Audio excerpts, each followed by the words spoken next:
Could a marketing guy have all the answers about the future of business and what it means to be a digital leader? Today I'm talking to the young CEO of a unique startup called The Line to find out. I'm Charles Araujo, and this is the TransformIT Show, presented by the Intel IT Center.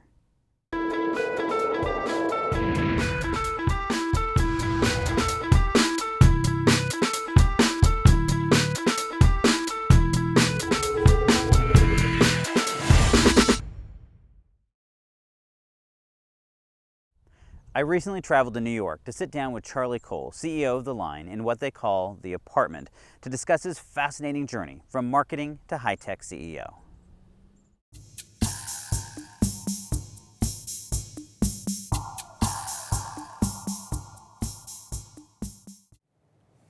I'm here with Charlie Cole, the CEO of The Line, an integrated fashion and lifestyle retailer.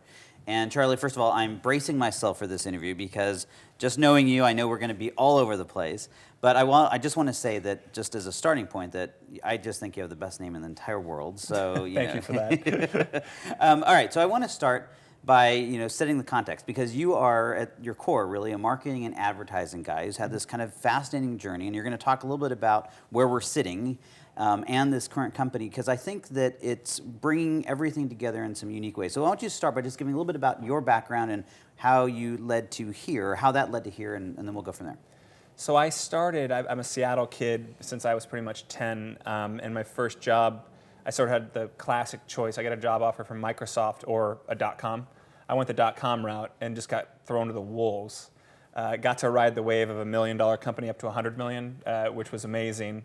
That led me down advertising. At the time, it was pretty much skewed towards television, right? It was a bunch of traditional marketers who were focusing on TV.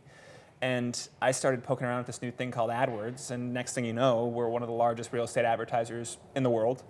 My TV agency was sick of watching me siphon off their budget to give to the internet. They said, why don't you come down and run the internet agency? And one thing led to another, and we sold that company, and I ended up in e-commerce. And so I've been in some combination of e-commerce, fashion with a quick step in sort of a private equity-backed firm, but I've always been sort of an e-commerce operator, and I've always wanted to be somewhere where I felt that, digital trends, there's certain industries that pick up on them quick. E-commerce, for some reason or another, is usually lagging, and I've always wanted to kind of be able to capitalize is the wrong word, but kind of be on the forefront of that. Which seems odd. So, but tell me about where we are now as far as the line and what it is, because I think, and here's the context, I think, from my standpoint, is I think what you're doing now and who you are because of it maybe is representative of where I think the future is really going as we see the worlds of business and technology and IT really merging. So kind of tell us what you're doing now. So what The Line is, and we're in what we call the apartment by The Line, right? Which I was explaining to, before we sat down, which I consider it from a technology and frankly retail perspective, the ultimate omni-channel play, right? Which is, we're in a third floor location in Soho, which doesn't have a store window.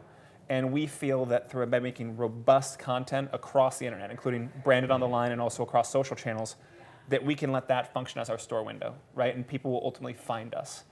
So in the apartment, we do a combination of appointment-based sales, but also we do have walk-in retail hours. And frankly, without giving away too much because we're a private company, we're doing traditionally sound retail metrics from a dollars per square foot basis, right? And so I feel like for us, there's been all this idea of integrating the online and offline, but we're in the unique position where we have one location and one website where we actually get to isolate that effectiveness and then grow because of it. And it's really a blessing because we get this great little fishbowl, which we then get to innovate through. And it's been an amazing first 15 months. It's exceeded all of our expectations from the investors on down to the interns.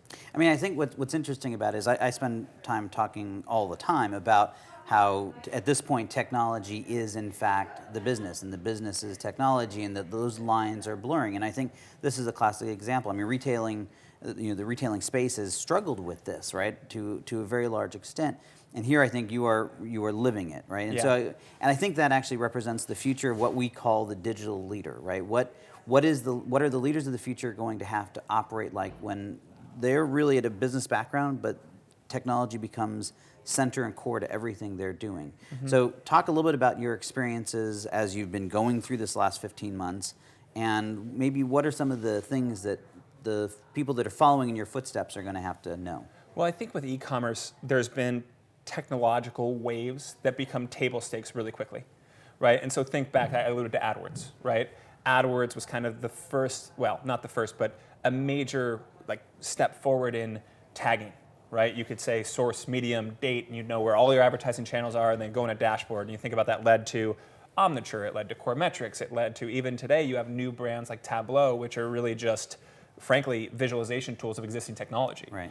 And then you have the idea of ESPs, right? I can touch 1 million people at one time with an email. Right now it seems so pedantic, right? Like it's been around forever, but at the time that was a big deal. Then I kind of feel like there's this advent of pixeling, right? Where now I can retarget people and retarget lend to attribution. You think about the ways of companies, Criteo, MediaForge, into Sailthrough, ClearSailing, Convertro.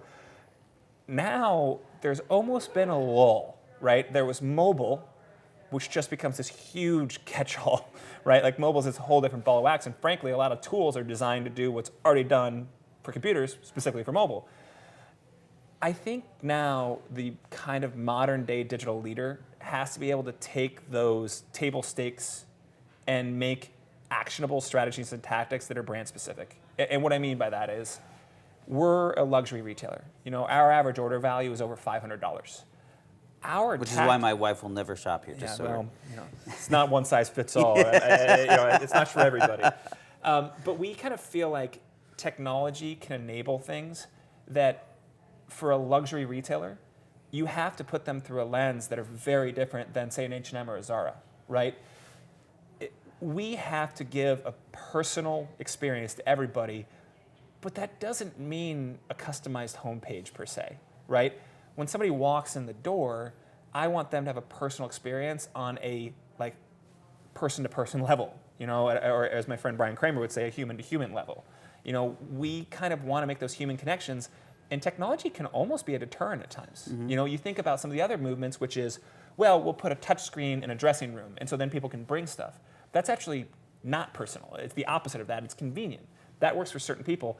The modern day digital leader has to be able to take all the tactics that are out there, and if they just follow what is done, it's going to fail miserably. So let me, I want to pause you there for a second, because something that I find interesting here is that, I mean, you're not an IT guy, right? And not at your core. You have a technology background to a certain extent. Yeah. But in the world of IT, there's this big thing going on, a lot of hype about CMO versus CIO, and you know, how much of the marketing budget does the CMO have? Yeah, right. And what I find fascinating about, in my opinion, the reason that conversation exists is that what you just said, that you just like rattled off through all this stuff, you know, my head's kind of spinning, and I've had enough exposure that I followed it, but I bet there's a lot of people watching this that have no idea what you just said. Yeah. Right? Because they're not in tune with how technology is enabling, for example, marketing, right? So what would be the lesson from your experience, from your career, that they should be picking up on as far as to be able to have this conversation? I love that question, right? And for me, I think the answer to that question is something that I can look back into my career and say that I didn't do very well when I came out as just a marketer, right? When you have a focus on one thing, you can kind of bend the world to your own perspective, right? The answer is no one in an e-commerce company, and I mean this, no one can make a decision in a vacuum. And let me kind of give you an example. Everybody in e-commerce will tell you that email is a great driver of revenue, right? It's a great driver of revenue. CRM email, there isn't a company on earth where it doesn't do, you know, call it double digits of an e-commerce company. But if you over-pixel your site because the marketer says, I need more personalization, the CTO, CIO, whatever you want to call him or her, has to be able to say, you know, if we do this too much, our site load time goes down, which then impacts organic search, which then leads right back to the marketer, right? Or in a company like ours where our imagery and our creative is really so important to the brand itself, the CIO, the CTO, and the CMO have to say, keep on making those assets, but we have to come up with other points of distribution for their site because it's loading and our bounce rate's going way up, right? And so the practical meaning of that is there is no more silos. And I know that sounds like kind of standard business talk, but it really is true. Like, and to me, I think the ultimate challenge is compensation, right? If the CTO is being compensated on traditional technology metrics and the marketer is being compensated on traditional marketer metrics, you're screwed. Like, you're just screwed. And bring that to a retail company. Bring it down to like the lowest common denominator. common denominator. If you have a guy in a store who's on commission, he's making $12 an hour, he's a high school kid, right? Why in the hell would he ever send a sale to your website if he was out of stock, right? So you're sacrificing the customer experience because of some archaic compensation method. The challenge now becomes the CTO, figure that out, right? Like, how can we make the customer experience the forefront and put a technology around from the CMO and the CTO down to the kid at the store where everybody's getting the correct experience? It's an unbelievably fun problem. I think that another aspect of I've known you now for a few years and why I've enjoyed the conversations. In fact, I think one of the last times I was here, we just sat down and had breakfast just because I enjoy talking to you. Yeah, it was a lot of fun. And I think that one of the reasons is that I think you have this fascinating approach in that last time we were on the phone, I mean, you were talking about Ruby on Rails, you're talking about all this that I think a lot of IT people think, oh, those guys don't know any of that stuff. Yeah. And yet, I mean, you know more about some of that stuff than I do at this point, right? I mean, because you're living it every day. And I think that we're going to see more and more and more of that. So, I mean, what's your take on that kind of transition or transformation as things come together? The best advice I ever have, and now this is the first time I've been a CEO, right? And it's been a really cool experience because you make huge mistakes, but then every once in a while you do something that sort of sticks and you're like, good job, right, today. Tomorrow you'll suck again, but good job today. The world of the CTO or let's just call the IT department as a whole, right, as an order taker is over, right? Because if I have to treat someone with a problem. I have to approach a core team with a problem, right? And so the web product team is a classic example. A web product team involves a project manager, some sort of creative graphic design, and the technologist. Right? They have to come up with a creative solution together because those pieces are so intertwined. And so for me, that is the most important thing, is kind of making a truly aligned group where the technology department has a seat at the table, not of, okay, we figured out what we have to do, now go do it. Right. Right? Because in reality, to your point, there's no way a photographer has any idea what is out there in image serving technology, in digital asset management, right? You can't assume those things, but that requires a good amount of reciprocity, right? Because now the photographer has to be willing to the technologist, but potentially like the place that ultimately tension inevitably happens is eventually a decision has to be made. That's the only reason hierarchy exists. And who's going to make that? You got to be a tiebreaker at some point. So it's the leader's job to make everybody feel listened to and then arrive at a solution. But if that technologist isn't listened to, chances are there's stuff out there that, why would anybody know about it, right? And the way I always have tried to hold myself accountable for is I'll at the very least answer the email of every cold call I get, right? 9 times out of 10, I'll be like, so what do you really do? They're like, actually, we're a new innovative retargeting platform. I'm like, how are you innovative? They're like, I guess we're not, right? And then we won't set up a call. But every once in a while, the only way you can have your pulse on this stuff, like, I'm 32 years old now. I went to one of our interns and I was like, so how are people using Snapchat on their website? She's like, you don't know what Snapchat is? I was always that guy that grew up in this stuff, and so I could teach everybody else. But if you don't stay on top of it... Oh, I'm just glad. Thank you. Welcome, because I live that every day with my kids, so I'm glad I'm not the only one.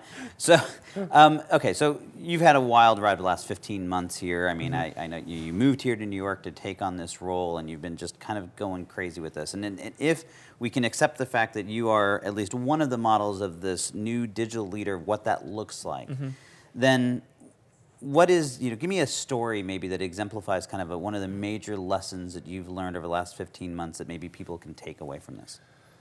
Oh, man. All right, so I'll actually give a great example of a collaborative, customer-driven project. One of the things we decided really early on is that we wanted to, as I mentioned before, we want to differentiate through service, right? We ultimately consider ourselves a service because we weed through the noise. We don't have a gajillion products. We want to find the things that we feel like have the most meaning or like the quintessential items that people can purchase.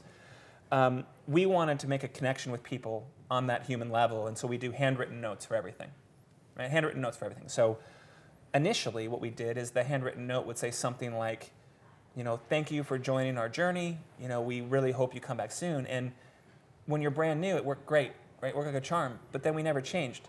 And we got a customer comment back that said, by the way, this is the 3rd time I purchased from you, and I got the same note. And you think about the practical, what happens is you've actually become unpersonal, right? You've defeated your core mission. Right. So someone throws it out there. Not a solution. Here's the problem. Right. The technology guys, our technology guy says, I could pass something through the OMS, just a little thing that happens on our order that in the bottom left-hand corner, it's just a number, and it tells you how many times someone has ordered, right? So it's a remarkably simple solution, right? That if the idea was never thrown out there, maybe they would have come with some backward manual way. Like they log into the existing OMS and they go and they look up Charlie Arroyo or Charlie Cole and they look at, okay, more than one, now I can write the letter. Instead, it took 10, 15 minutes, a piece of code, and the ultimate winner is the customer gets a personal experience, right? And so imagine the implications of that to lifetime value, right? And it all comes full circle to revenue as a CEO. So I think there's two takeaways that I take from that story. The first is that the IT guy is in the conversation when you're describing the problem. Exactly right. Right? Exactly. So that's the first lesson. If you're in IT, figure out how to get yourself in those conversations. If you're not in IT, get IT into those conversations. The second big takeaway, though, was that it's really all about that experience that you're trying to create, that connection with what it is you're trying to do as the core driver of it. And I think, and the reason I bring this up is I think so many times in technology, we get enamored with the technology itself, right? And that's not really what it's about. Yeah, technology, in my opinion, and it's not limited to technology, but I think there is this dichotomy of things being a leading force and things being at service, right? I really do feel like every department within a company is at service to the company vision, right? And technology has to be one of those things. And there's always inevitably going to be, like I said, this tension where there's always something else to do. And the prioritization, things are never to be done fast enough, right? But if technology is approaching, if the technology department and the IT department is approaching the problem as a collaborative player and saying like, look, you're the creative director, like this is your vision. And to put it in perspective, something that everybody knows, Ralph Lauren, right? If Ralph Lauren comes into the room and says, here's the problem I'm trying to solve, no one's going to try to tell Ralph Lauren how to do his job. They're going to try to enable and fix the problem. Yeah. So the other thing I really find interesting is I talk about you all the time to people just because I find it fascinating. I almost don't know how to describe you. Sometimes I mean you're part technology startup, you're part fashion retailer, you're e-commerce, right? But it's almost hard to describe. And so I have a question for you. How many people in your organization would you actually consider to be technologists versus marketing, fashion people? Or I mean, what percentage? So if you were to limit it to, I would say, traditional technology thinking, it'd be 4. So it'd be about 15%, right? Which I think is fascinating, right? Compared to, because I think it's, and this is why I think you are so indicative of where the future is going. Because what's a traditional model, right? Hey, there's a new way we can revolutionize the fashion industry. You go get a bunch of technologists and maybe the 1 or 2 token people that come from that space, but it's all about the technology, right? Yeah. And you are really the complete opposite. And I think where this really ends up, because in the end, having the specialty in just the technology isn't going to be sufficient. Well, right? here's the harsh reality for technologists is the process ends with you, right? And so that means all the delays and drama that happens above you, it just like crunches your deadlines. And there's always going to be frustration there. And just to make matters worse, technology, when it's working well, is invisible, right? And so the only time you know you screw up is when something's screwed up, right? Hey, all of a sudden our bounce rate on our site's 80%. It's like, oh crap, like we did something wrong. But for us, the reason it had to be part of the fabric is, if you think about it, go back to this idea of personal connections. You can tell when someone's being fake, or something's being disingenuous, or someone's lying to you. Technology is the same thing. Like technology has to be the invisible fabric that allows the customer to have a seamless experience. And so it's not technology for technology's sake, it's technology to give the customer a great experience, period. Yeah. Which, again, I think you could say that same thing about every department we have. Well, and I mean, I completely agree. I mean, I actually think that one of the big risks here is that we're going one of 2 ways. Some companies like yours are fully embracing it and understanding its power, and some companies are almost saying, well, it's utilitarian. It's just like a utility, has no value at all. And I just think that's completely wrong-minded, because I think it's one of the few remaining drivers of differentiation and value, and companies that aren't figuring out how to leverage that because they feel it's too bloated, or I just think they're losing. Yeah, it's that balance of, like I said before, you can't just embrace every new fad, but I think you should at least glance at it and figure out if it makes sense for your brand. I'm probably speaking about it very differently again because we are a lifestyle brand. Someone who is, say, like the classic would be a Groupon, like a discounter, they probably have needs for more traditional existing technology experiences, right? Things have to move quickly. They have to be able to capture a bunch of names. They have to be able to move goods quickly. The question I would have is, how do you get to think about it from a visionary perspective instead of just keeping the lights on? Because I feel like that's what happens eventually. Like I said before, if nothing's wrong, we're doing fine. Which, as a modern day digital leader, I just think that's wrong, right? Because the Moore's law, if you just want to think about it that way, 18 months from now, you're halfway behind. Right. So I like there is something to be said for that. Right. All right, so as we wrap this up, our audience is mostly what I hope to be digital leaders, mostly IT people now, but I'm hoping that expands. And so as you look back on your career, and I know you're still very young and you've got a long career ahead of you, but just, you've had this amazing experience up to this point. What is the advice that the future digital leader or the person that wants to step into that role right now should be following from your experience in your career? I would say the most important thing is to identify what you're awesome at, because there is something to be said where, the old adage of focus on your strengths instead of trying to fix your weaknesses. Like, don't be afraid of the fact that you're not going to be good at everything. One of the biggest blessing in disguises I've ever had is I'm colorblind, right? And so it's this immediate safety blanket for every creative director I've ever worked with in the history of time. But the thing is that I kind of feel like that's a good personification of I'm going to do what I'm good at and I'm going to focus on it. And as long as I'm conscious of weaknesses and I can collaborate with people who are smarter than me, right? Imagine if everybody treated technologists like that. But there's a big trust factor there because then people are expecting technologists to do the same thing for them, right? It's not about a CTO dictating to a creative director what clothes we're going to buy, right? It's about the creative director and the CTO saying, all right, these are the clothes that really kind of personify our mission and vision. What's the best way to present them to the customer? That's a slight difference, but if it's screwed up and you don't respect the collaborative aspect of it, I just think you fail. I think best case scenario, you're pigeonholed, right? You're not a marketer, you're an analyst. You're not a technologist, you're a programmer. You're not a creative director, you're a graphic designer. And I think that's the biggest thing where, frankly, I made mistakes early on in my career that could have happened to me, but I had some bosses that frankly kicked me in the ass and taught me to really focus on my strengths and really be a better collaborator.